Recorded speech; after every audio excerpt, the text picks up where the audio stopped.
Coming up in this episode of the KickCast, clean air and music become one, using Bluetooth and magnets to create a lock, and the dog collar gets smart. So sit back and relax. It's time for the KickCast. Hey everybody, it is time for another episode of the KickCast, the podcast about crowdfunding, where, we go out and find projects and let you know if you should backtrack or sack them. I am one half of the show, Ktdata. And introducing my co-host, not only is he the fedora fiend, he is the lord of landscaping, the one and only Drew Tyler. How you doing today, Drew? Very good, very good. And I don't know if you can see him, but I'm sunburned from landscaping. The lord of landscaping. You see my glove marks. I played in my backyard playing with my water feature today. That was my special treat for myself. Yeah. Do I even dare ask that, right after this show recording, you're going to go to Peach and say, hey, babe, check out these tan lines. Look at these. I already showed her. I'm impressed. I was like, I can't believe I got a sunburn. I worked so hard. I was impressed when I got done. I was like, honey, I sweat. What? It's kind of big. But you've already reached your sweat quota, and it's only the fourth month of the year. Yep. This is a problem. We have problems now. This is how it goes. No, it's been a good day. It's been a very good day. Good to see you, sir. Oh, it's always good to see you. So, if you guys have never seen this show before, first of all, welcome to the 66th episode of the KickCast. And like I said at the top of the show, we find projects and let you know if you should backtrack or sack them. But before we go into those projects, we have some cool, exciting news.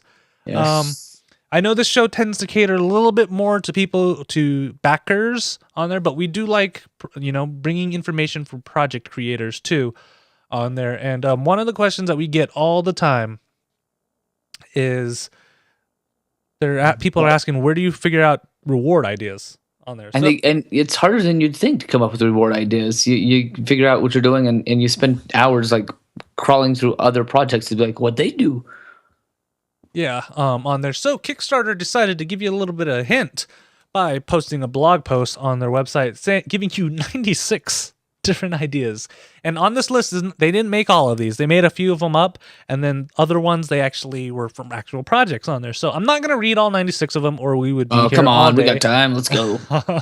On there, but I'll highlight some of my favorite ones.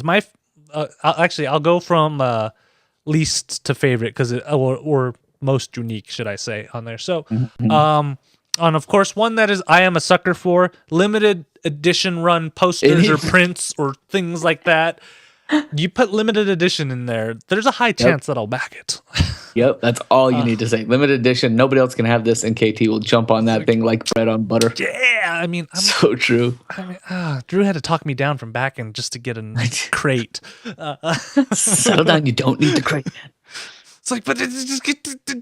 There's I'll build you a crate for cheaper than. I'm like, that's a good one. There's a couple of these that I like dinner for two is a nice fun, if you can make that work for somebody, or dial a backer. You can kind of do somebody let them call into your project or to a meeting for a couple of minutes just to sit and be a part of it. It's kind of a fun one. Yeah, that's a good one. Another one is something from the archives. If you've had a first draft or an early draft, something, or if you've previously had a Kickstarter project that was successful, you might have some notes that you took during the production of it. You could include that in your next one, and people, they tend to want those. Another popular one, is naming rights on there. I really should find one and just name it the Drew Tyler.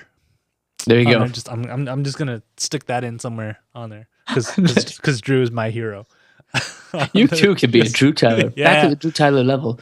That's good. And then script scraps. You could take apart a script after if you're making a movie or something, and have the actor doing it sign all those pages, and you can break that out into pages. And I don't know, how long is an average script, Drew?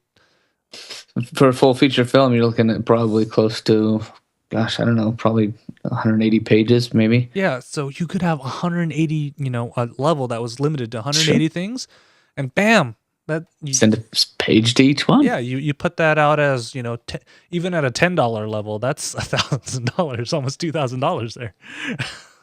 This is good.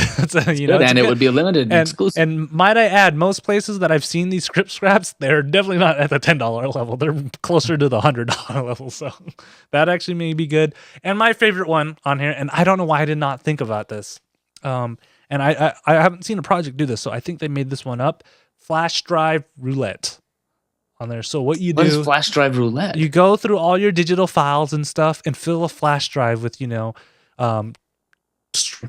drafts of the work, pictures, music, scripts, code, anything that you can kind of find on there, and you send that to them, and they could either all be unique or they could be the same, but it's this kind of little limited edition thing, and it only costs you the price of a flash drive if you think about it, and they're digital copies, so you have copies of them.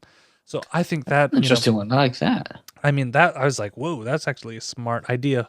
So if you're looking for reward ideas for creating projects, check out this Kickstarter blog post. You can go find it on their blog or at kickcast.net. We'll link it to you right there. Yes, lots of cool things. Lots of great ideas there. There's some fun ones. Yep. And speaking of Kickstarter on their ever-growing empire, and I love this. I love this. And I don't know if Yancey Strickler is from this country or not, but they have the first half of the post is all in German, and it's called Hallo Deutschland. Can you guess where that's from? It's German. Yep. So Kickstarter is actually coming to Germany. So what you do is I think you can start now submitting projects, and then on May 12th is when you can launch them to the world. So I do like how Kickstarter does this. Hey, we're going to go to this region. We're not launching straight today. You can submit today and kind of fine tune it and get ready for this like hard date that we're actually going to let projects start showing up in our search project. So I would not be surprised if you start finding more German-based projects on there. I mean, you always hear about German engineering on there, so I got to be good, right? To be very good, very good. On there. And then our third piece of news is Drew. You do the Little Big Cast. You probably know the name Tim Schafer, and in the video game world, everybody knows the name Tim Schafer. Yes. So the Guardian actually had an interview with him on there, and Tim Schafer actually was talking about his experience with Double Fine Adventure, is that what they called it? Yes. Double Fine, yeah. Yeah, Double Fine Adventure on there, and the process that he went through on, and what I loved is some of the insight on it. So one of the insights he actually put, I like this quote on here. There's a downside to making games in the view of the public, because part of Double Fine's thing is they would make a documentary about the game that they're putting together, and everybody could watch it. I think the team feels a strain. A lot of people feel a strain. You're being exposed to people on Twitter, or there's some really anti-crowdfunding types saying mean things about people on the team who they've seen on video or through the documentary. That can really take its toll. I don't know if every developer would be so gung-ho about crowdfunding right now. So he's kind of giving a warning to project creators. If you are trying to do a public thing, be ready, because it's on the internet. You and I have been on the internet for a long time on here. Yeah. And, for a lot of new people, having that kind of public attention is really new. And people can be pretty mean because they can't see you in person on there. Right. And I've lucked out. Granted, now our chat room can get a little feisty, but I've lucked out, and I really haven't had a whole lot of trouble with people being mean or cruel to me. So I'm okay. I'm gonna keep it here. Keep together, Drew. Fine. Then they ask him kind of about the outlook of Kickstarter and crowdfunding in general, and I love his view of this, and I agree with what he says. He says the first generation of Kickstarter funded games was always going to have a rocky path ahead of it. It would take some time before crowdfunding sites would move into what he calls the second generation, in which projects are backed by people with a clear understanding of how the system works, that it's voluntary, it's different than just buying something. And that's something that we try to constantly remember and to bring back to you guys, is that Kickstarter is not a store. This money, you're taking the risk at trying to help this company make a product, and you may be lucky enough to get a product on there. I mean, that's why there's that dollar level, is people may not want the product, but they believe in the idea and they want to kind of back that on there. So, I really think we're going to get to that level. Right now, we're not quite there, because people are like, hey, I gave you money. Where's my thing? It's not that 1-1 exchange that you're actually doing. Right. You're taking risk and, pseudo investing into this company You supported us. We appreciate it, and hopefully they deliver. So most of the time, my track record is pretty good. My track record on Indiegogo kind of sucks, but on Kickstarter, it is actually pretty good on there. And of course, they asked, would he ever do it again? And he said he would definitely crowdfund another game. It's like, because you don't just get support, you get emotional support. He said, those critics for him usually were not the backers. The backers were there to kind of help him and help them make a better product on there. So and like I said, the community on Kickstarter is something that is very invaluable that I think people tend to overlook on projects. Right, having people to support you and to be able to crowdsource some ideas or just know which direction to go for the people that are invested. So has some merit. Yep. So that that was a great article on Tim Schafer. You guys should go read it just to kind of see the back end of a successful crowdfunding project that did get some heat for what they did on there. All right, so enough of me talking. Everybody's like, KT, why aren't you letting Drew talk? I have nothing to say. You got a special package from one of the projects we featured. So I mean, I'm just gonna throw this one to you. Okay, so I'm pretty excited about this. We back a lot of stuff, we track a lot of stuff, and we sack more than we used to.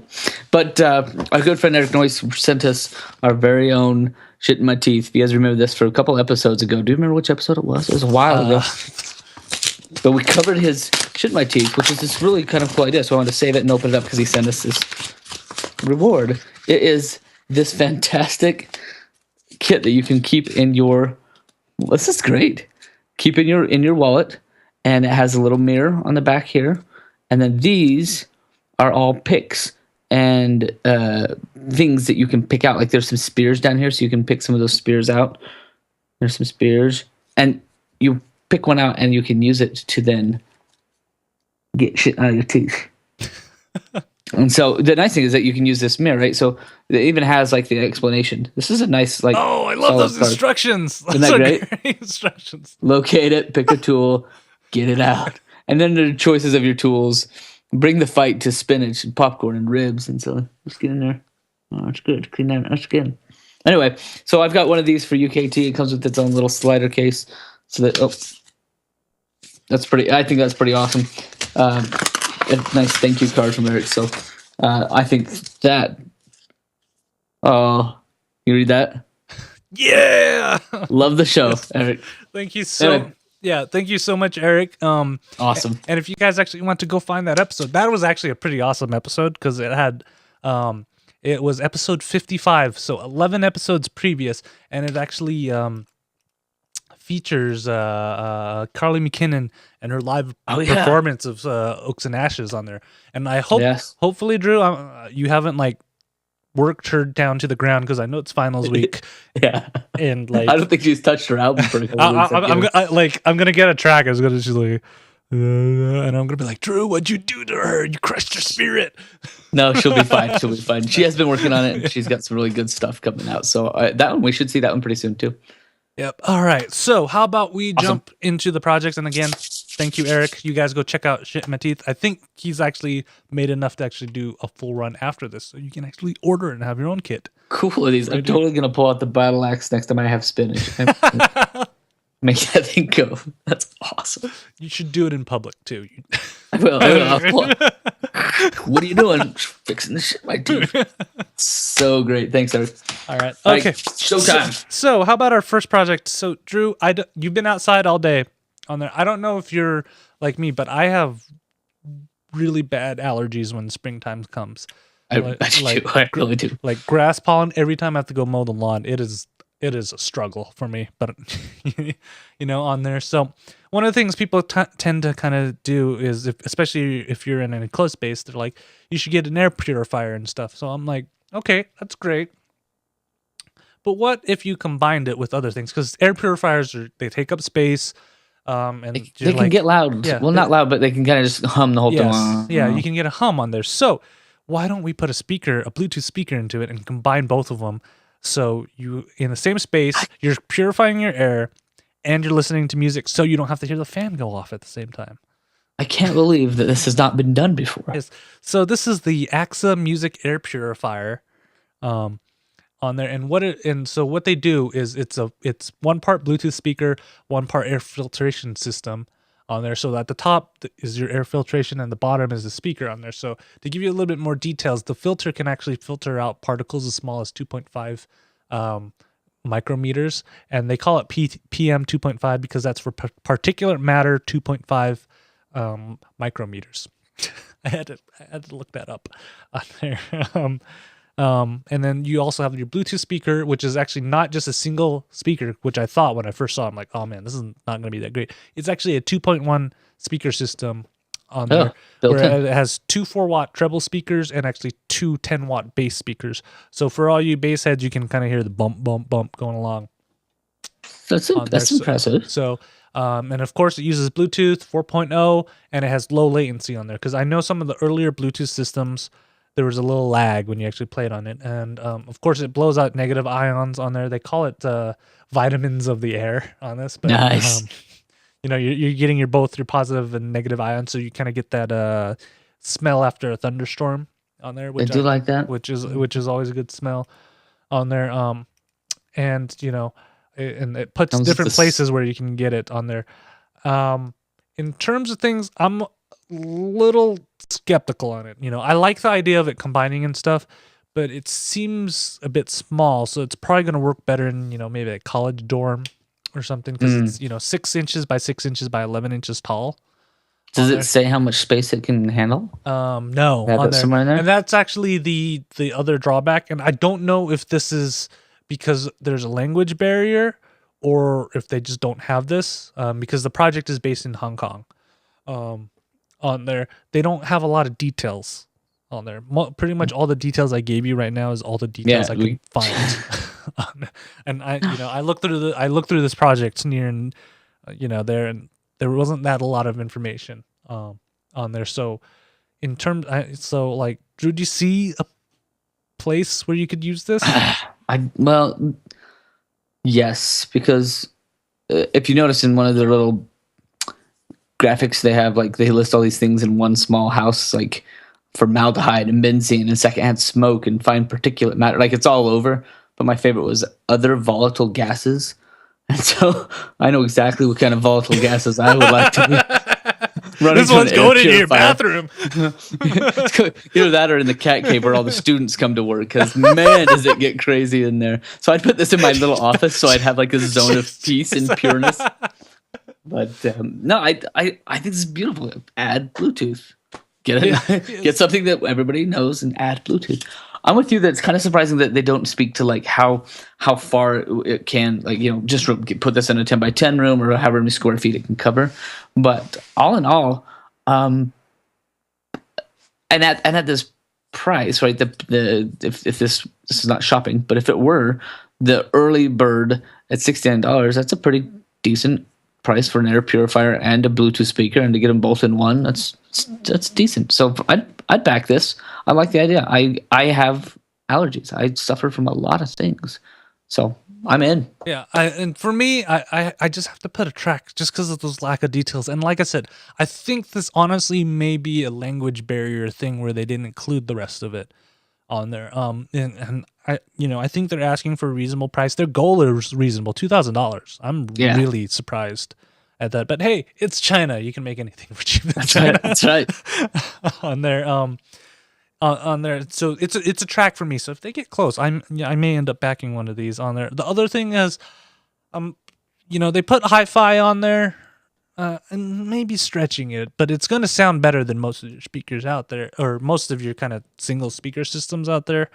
But at 4 and 10 watts is not that much. But right, probably not going to bump much more than I wouldn't be expecting audiophile level sound, but I probably think it produces a fairly reasonable good sound on there. So that's why it's a track for me, and that is the AXA Music Air Purifier on there. So. Excellent. We're actually kind of having a little theme now as I think about this, because the AXA seems to be well for a college dorm, right? Yes, yes. And, what other things would you have to worry about when you're kind of in school and whatnot is, locking things up, right, Drew? Yes, you always need to have a place to keep your possessions safe. It's true. Let me tell you all about it. Our next project, if you'll believe this, is yet something else where somebody said, hey, let's put Bluetooth with that. So this is LockR's. LockR's world's first multi-user universal locking system. So this is kind of an interesting idea, but what they've made is a lock that uses magnets. So think of your normal padlock, but it uses magnets to keep itself locked and closed. But it comes with a digital bracelet that allows you to unlock things. So the key for the lock is not an actual hard key. It's a bracelet that can unlock things just based on proximity or the magnet part. The bracelet itself has Bluetooth in it, and so it's pretty multiversal. And I'm going to get there. Are you ready? So if you're looking at that pretty picture and you can see all the things that are going on right now, you see a phone, the bracelet, and the lock. Well, the key on that bracelet is actual magnetic system that unlocks the locker. So again, if you have it on a locker at school, or if you have it on your possessions at some place where you need to get to it, even locking a bike, whatever that padlock is, all you need to do is take your wristband and use the magnetic system, lines up the pins, pulls them out, and you can get to all your stuff. But at the same time, this is crazy. They put Bluetooth on it, and you can lock up digital possessions on your phones and other things. And so you can have your phone, your Mac, and other things lock or unlock based on proximity to the bracelet as well. And so it then becomes the Bluetooth unlock for digital things. You can hide things like your Instagram or your dirty videos or whatever you do in college. You put that in the app. I'm pretty sure it doesn't just have to be in college. Right. Kids these days. So that's kind of cool. So it does both things, right? It lines up with the magnet for the actual lock, and it will lock digitally things. I have recently been using the program on my phone and my computer called Mac ID, and you can unlock with just proximity, like bring your phone close to your computer and it unlocks. And I found that really handy. And this is kind of the same idea with the wrist thing. But it doesn't stop there. Oh my gosh, there's more. Are you ready? They've also created this idea that you can have multiple people using the same lock. They call them lock gangers.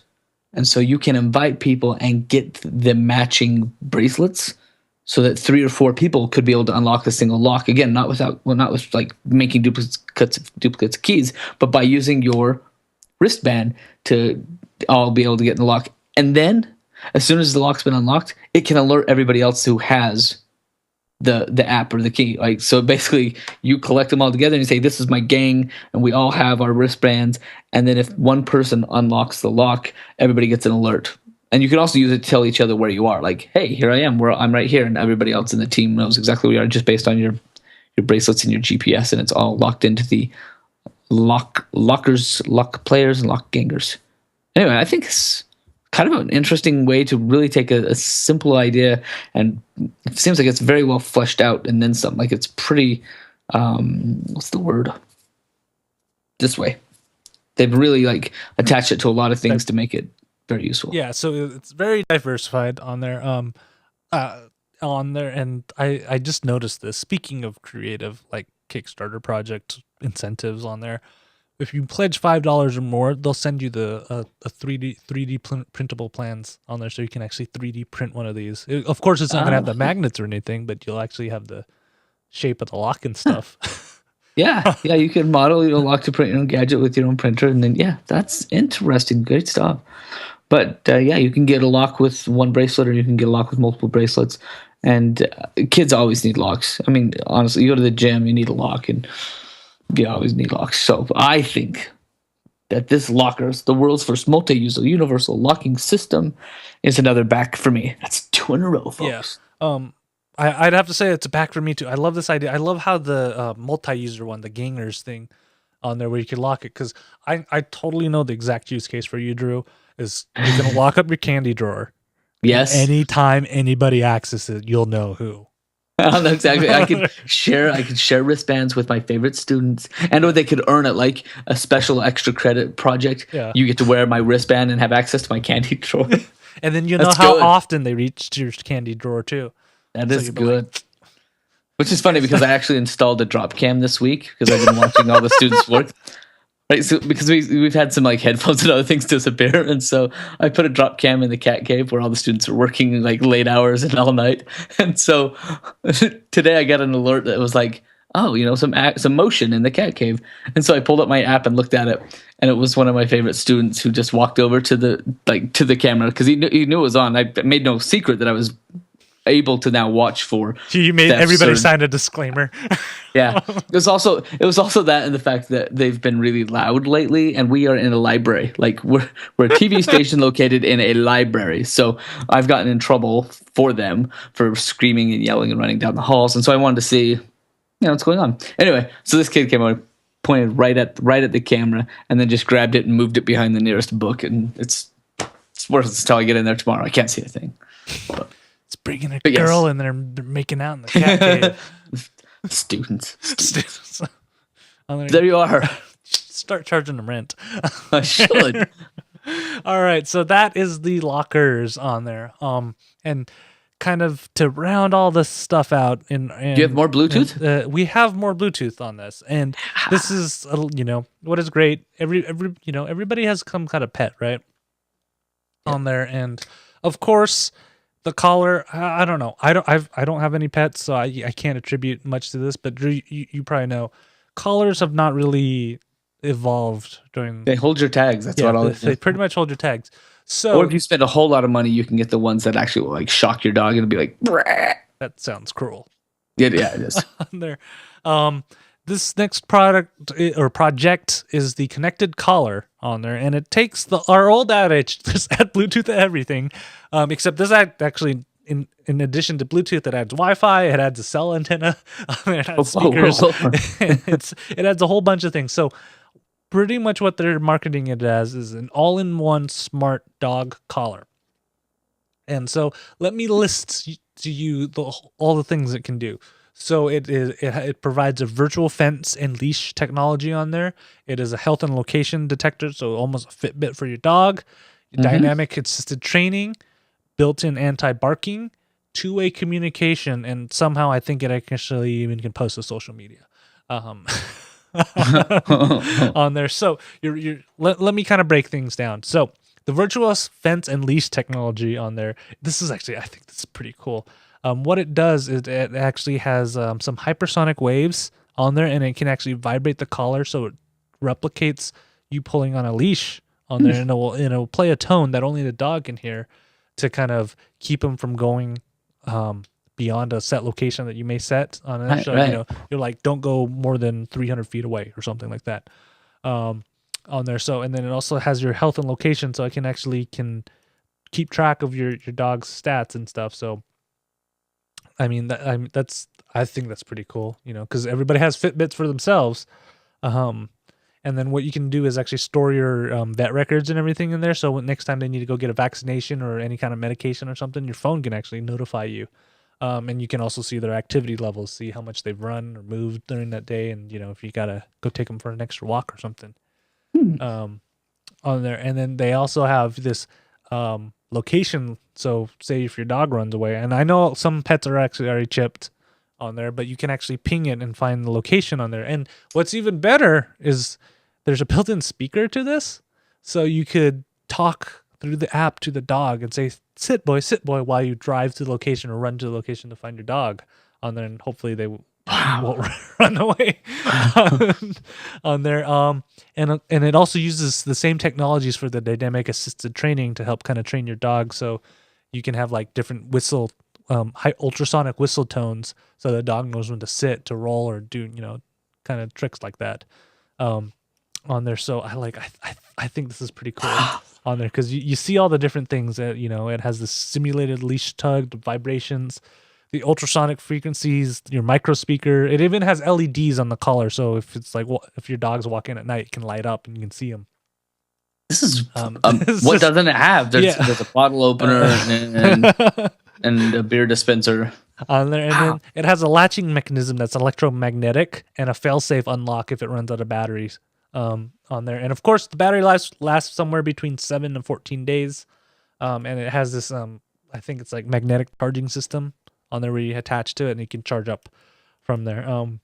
Drew, I don't have any pets, So I don't know how applicable this is, but to me, it sounds really cool, and I could see it being really useful to a dog owner. You as a dog owner, would this be something you'd try to get for your dog? Well, no, because I have a 2-pound dog. However, I have a 40-pound 6-year-old and an 8-year-old, and I would totally buy collars for my girls because if they went out at night, lights would come on. If they got too far from the house, I could tug their leash a little bit and be like, this is fantastic for kids. I mean, I like how we've upgraded from the Tinitel, which is just a like cell phone for their right, just a bit, and a straight up collar. I need the sonic vibrations. I need the security fence, the micro speakers, the GPS, all of it. No, actually, I really love the idea, and again, it's one of those things that's like this should have shown up years ago to be able to fit all of this into a collar. If they can really put that all in there. There are a lot of dog lovers out there that love tech and love to be connected, and they love dogs. And to add this unit to your dog, to have all that information, and I don't know how interested I would be in like their fitness, but just even being able to track a lot of that stuff in one place and to have it connected, the LEDs. There's so many good things about this. This is really high tech. I would dog nap a dog with one of these just to check it out. So. I love it. I think it's fantastic. I hope to see these in stores soon. And it's actually fairly priced. The retail is going to be $200, and if you look at this Indiegogo, they're cutting some of the prices down to ridiculous prices right now. Yeah, they're down to like 80 still, even though they're sold out. That's the other one was 50. I'm like, holy crap, that's a huge. They really believe in this technology and they need the funding for it. And I think shooting for. They are searching for $25,000. But it's flexible. It's flexible, so all the money they're going to grab already. And they're about 30% of the way on there. And for me, it's a back. If your wife wouldn't kill me, I'd probably back one and give it to you to try on the kids. But I think she'd kill you. She wouldn't talk to me ever again. Yeah. And if we got one for my little 2-pounder dog, we could use it as like a training hoop to jump through. I'm not sure this would fit you. I don't think they have. We got the smallest collar that we have for her, and it still like hangs around her neck like it's 3 times too big. So. Yeah, I just imagine her wearing this and dragging her hand around the house because it's just weighing her down. Yeah, the leash tug would like end up just tugging it right off. She just like vibrates in the air. It's my little manners. But I love it. I love the idea. I think it's a back for me as well. It's a wonderful idea and well thought out. On there. All right. So our, of course, that is our not our last project because we have our sack of the week. And I love doing these. This one, part of me is just like hurting so much because I'm a Pokemon fan. On here, but throw the kid a bone. This project just, oh man, throw it up. We got to tell all about it. Okay, so it's for a custom Pokedex, and what he wants to do is he draws Pokemon, which are copyrighted, and then he writes his own description for them. So right now he's just seeing what he can get, and he will post pictures on a second go around. But this is his initial picture right here. Is a very poorly drawn Pokeball. But it's got color. It's got color. And paint. And ink I could draw a better Pokeball than that. On there. This is we're guessing this is a senior in high school or even possibly graduated already. Yeah. I do love his risks and challenges. Do you see that? Laziness, motivation. I may run out of motivation and I may be struck with laziness. At least he's honest. But he will for $10 he will draw you and create a description and email you a scanned picture of your 5 favorite Pokemon. So $10 gets you 5. Picture of 5. And then for $20 we'll get you 20. Whoa. Pretty ambitious, scanned man. Picture. And he doesn't have a single picture with 20 Pokemon in one picture. Yeah, what is he missing? Depends on his laziness and motivation, I guess. Yeah. Now this reminds me of the ink sketch that we both backed. Or did you back it? I didn't back it. I'm excited to get it because the guy is similarly he's got talent. I could have drawn this. Yes, that's it. Yeah, ink sketch is kind of similar. Where the guy just said, "For $5, I'll draw you something. For $10, I'll draw you something on a piece of paper and mail it to you." But he's actually like, flattened, not folded, sending them with size. But he's been doing great updates every other week or every other week, just kind of saying, "Here's what I've made this week." Anyway, awesome stuff. So I think poor Pokemon here with the Pokédex, he's onto something. But again, execution. I think his execution, copy editing. I don't know if he's got something, man. I mean, just show me a Pokemon. It's right there at the top. It's red. Got a little circle. He promised. Look, this is the line that killed me. Although I do not have pictures right now, I'll post a picture and description of Venusaur to give you an idea what I'm allowed about. Oh, what I'm allowed about. What does that even mean? I'm allowed about. Because we have a language issue here as well.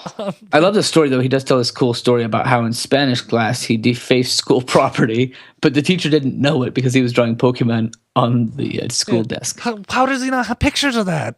And now 3 years later, he's ready to pick it back up again. I kind of want to just throw the kid $500 right now and just drop 500 and be like, "All right, you got it. Now you better give me all my Pokemon." All right. If you got $500 for that, I don't. Sorry, Garrison. I have money that needs to go to an Apple Watch. So, what? I thought you were on Camp Pebble, but you're betraying us. Only if I'm gonna have both eventually. I just have to get the money. On there. So that is our sack of the week. If you want to take a look at it, we'll have it in our show notes. And unfortunately, that is also the end of our episode. But if you have any projects you would like to share with us, we always like hearing about them. So send us an email at kickcast@ktdata.net, or you can leave it on our Facebook page, facebook.com/kickcast, or tweet us at kickcast for the show, or at Night20 for that man over there. Right here. Or at KTData for me on there. And we also always encourage you guys to watch live. Our next live episode is going to be May 12th, 2015. And you can find that at live.kickcast.net on there. And, if you missed... That's where the fun is. Yeah, if you missed any of the links, you're like, wait, where was that project for the dog collar? Or, how do I find those reward tips on there? Just head on over to kickcast.net and you'll find that. Drew, do you got anything to plug right now? Nothing really to plug. We'll be live with Little Big Cast tomorrow, 4:00 on our Twitch channel, twitch.tv/littlebigcasts. We play games, talk about games, and I don't know, it's fun times. We're hitting episode 51 tomorrow, so life is good. You guys should check it out. Usually I'm in the chat room being the peanut gallery, and you can come join me and tease Jeff about his mic technique. Perfect. Drew, thank you so much for doing this. I know how busy you are. You're out there being a man and moving stone. Taming the elements. You tamed the elements today. On there. So true, I appreciate you being here. I appreciate everybody watching live. Winston, D-Max, anybody else on ConnectCast right now that you're not logged in on there. I appreciate all you guys. And all you guys at home, too, who listen after the fact. Every single one of you guys rock. Yes, thank you. If you guys could, go like us on Facebook. We are literally 10 people away from having 100. And once we get 100, we're going to do a giveaway. You get all stuff. Who doesn't want like one of the world's spiciest ramen noodles? Okay, this might be not one of the things. It could be one of the things. We'll find something to give away. But yeah, if I will draw you a Pokemon. That's what I will give away. And it will be awesome, and it will have its own description. Look at all the things you could be. So please go like us on Facebook, facebook.com/kickcast, and we will see you all in 2 weeks. Bye-bye. Good night.